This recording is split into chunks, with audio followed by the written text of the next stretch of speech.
নমস্কার বন্ধুরা, আশা করি সবাই ভালো আছেন। তো বন্ধুরা, এখন যে বিষয়টা নিয়ে কথা বলবো তো সেটা হলো সিংঘম এগেন। তো এটা টেলার বেরিয়েছে। তো সত্যি কথা টেলারটা অনেক বড় একটা টেলার হয়েছে, মোটামুটি 5 মিনিটের একটা টেলার হয়েছে। তো টেলারটা আমার কেমন লাগলো তো সেই বিষয় নিয়ে আলোচনা হবে। তো দেখুন, প্রথমেই বলছি ট্রেলারটা কিন্তু আমার কাছে জমেনি। ট্রেলারটা আমার কিন্তু ভালো লাগেনি। সত্যি কথা, ট্রেলারটা দেখে আমার একদমই মনে হয়নি যে সিনেমাটা না দেখলে বিরাট কিছু মিস করব। এটা পরিষ্কার কথা। হয়তো অনেকের মনে হতে পারে যে অনেকে হয়তো বাড়িয়ে বাড়িয়েও বলতে পারবো, অনেকের ভালো লাগতে পারে, কারণ অনেকের অক্ষয় কুমার পছন্দের হিরো থাকতে পারে, অনেকের কাছে রণবীর সিং খুব পছন্দের, অনেকের কাছে টাইগার শ্রফ খুব পছন্দের, অনেকের কাছে অজয় দেবগন। কিন্তু দেখুন, আমি তাদের প্রত্যেককেই পছন্দ করি, বাট আমার কাছে ট্রেলারটা কিন্তু একদমই আমার কাছে জমেনি। তো যেটা সত্যি সেটা আমি বলার চেষ্টা করলাম। তো দেখুন, অ্যাকচুয়ালি ট্রেলারটার মধ্যে কয়েকটা দিক রয়েছে যেটা আমার ভালো লেগেছে। তো সেইগুলো নিয়ে আগে আলোচনা করে নিই, তার পরবর্তী সময় আমার কোনগুলো ভালো লাগেনি সেই বিষয় নিয়ে আলোচনা করব। তো প্রথমেই শুরুতেই বলি, আমার এখানে কয়েকটা জিনিস ভালো লেগেছে। যেখানে শুরুতে যখন যে বিষয়টা হচ্ছে, এখানে অজয় দেবগন এবং করিনা কাপুর বসে রয়েছে এবং সেখানে তার ছেলে, অজয় দেবগনের ছেলে, সে জিজ্ঞাসা করছে রামায়ণ সম্পর্কে, যে সীতা কি 14 বছরের বনবাসে গিয়েছিল এবং সেখান থেকে তাকে এইভাবেই উদ্ধার করা হয়েছিল। সেই জিনিসটা যখন তাকে বলে, এবং তারপর আস্তে আস্তে আমরা দেখতে পাই যে করিনা কাপুর যে কিডন্যাপ হয়ে যাওয়া, এবং সেই সময় অজয় দেবগান সেটা মানে কী বলবো, এটা সেই সেই পুরনো ফর্মের যে সিংঘম সেই রূপে লড়াটা, সেটা দারুণ লাগে। এবং রামায়ণের যে রেফারেন্সটা এখানে নেওয়া হয়েছে সেটা ডেফিনেটলি ভালো, বলবো না যে খারাপ, ভালো। কারণ রামায়ণ মানে আমাদের কাছে সে একটা ইমোশনাল বিষয়বস্তু ফুটে ওঠে। তো এখানে রামায়ণের রেফারেন্স ভালো লেগেছে। জ্যাকি শ্রফ একটা একটা ছোট্ট এন্ট্রির মধ্যে তাকে দেখতে হয়, তবে যেটুকু ছিল তাকে আমার দেখতে খুব একটা খারাপ লাগেনি, যে একদমই যে খারাপ লেগেছে না, মোটামুটি প্রমিসিং লেগেছে।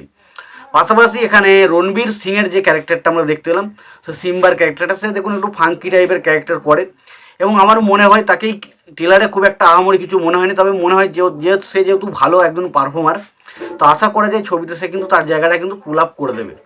এবং এখানে অক্ষয় কুমার যে একটা এন্ট্রি দেখা হয়, যেখানে এরোপ্লেনে সে এন্ট্রি নিচ্ছে, সেই জায়গাটা বেশ ভালো লেগেছে। তো এইগুলো ছিল মোটামুটি একটা মানে সিনেমাটার পজিটিভ দিক। তবে প্রথমত যেটা আমার সবথেকে খারাপ লেগেছে সেটা হচ্ছে এই সিনেমাতে অতিরিক্ত ক্যামিও রয়েছে।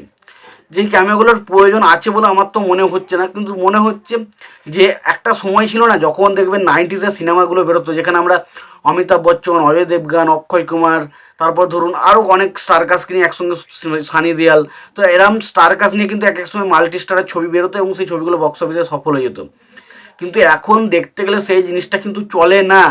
মাল্টি স্টারার সিনেমা অবশ্যই চলবে, কিন্তু সেই ছবিটাতে তার গুরুত্ব থাকতে হবে। শুধুমাত্র মাল্টি স্টার ঢুকিয়ে দিলাম এবং তার একটা ফ্যানকে ক্যাটার করার চেষ্টা করলাম, সেটা কিন্তু মনে হয় না একটা ছবির ক্ষেত্রে সাকসেসফুল হওয়ার ক্ষেত্রে যথেষ্ট প্রযোজ্য। তো এখানে আমার মনে হয় যে যে সমস্ত ক্যামিওগুলো, দীপিকা পাড়ুকোনকে কী ক্যারেক্টার দিয়েছে, মানে সেই মনে হচ্ছে সিম্বার যে ক্যারেক্টার সেটাই মনে হচ্ছে ফিরে এসছে, এবং দীপিকা পাড়ুকোন জাস্ট অতীব জঘন্য লাগছে।